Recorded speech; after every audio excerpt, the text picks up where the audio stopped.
Selamat pagi, salam sejahtera bagi kita semua. Puji syukur kita panjatkan kehadiran Allah yang Maha Kuasa.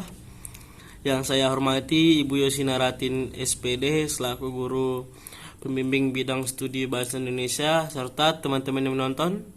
Perkenalkan, nama saya Emmanuel Lanzarepo, saya dari kelas 11 IPSD absen 11 akan membawakan materi sosial. Apa itu masalah sosial? Apakah masalah di sekitar kita dapat dianggap masalah sosial?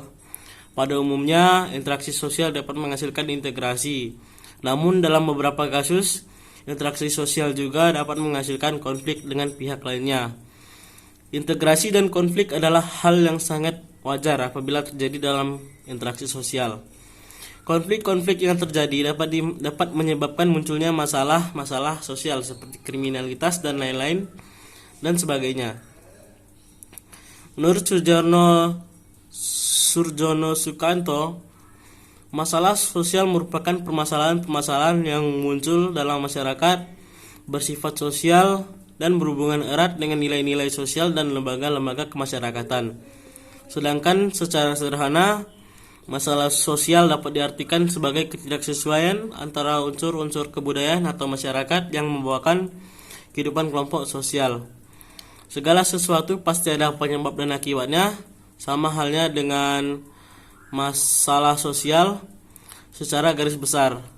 Penyebab munculnya masalah sosial pada lingkungan sosial dipengaruhi 5 faktor, yaitu faktor biologis, ekonomi, psikologis, geografis, demografis, serta budaya. Meskipun terkesan banyak, namun tidak semua masalah yang ada digolongkan menjadi masalah sosial.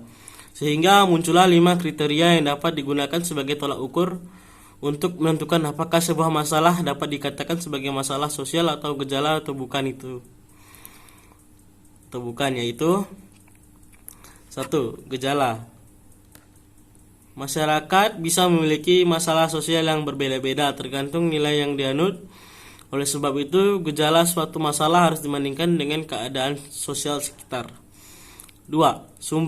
Sumber dari masalah sosial yang biasanya berasal dari kondisi dan proses sosial di masyarakat, namun dapat juga berasal dari bencana alam. 3. Pihak yang menetapkan.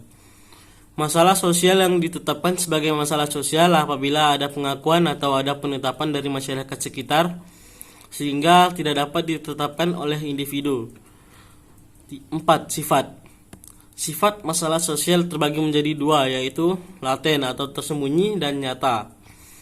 Masalah sosial yang tersembunyi adalah masalah yang tidak disadari secara langsung, sedangkan masalah sosial yang nyata adalah kebalikannya.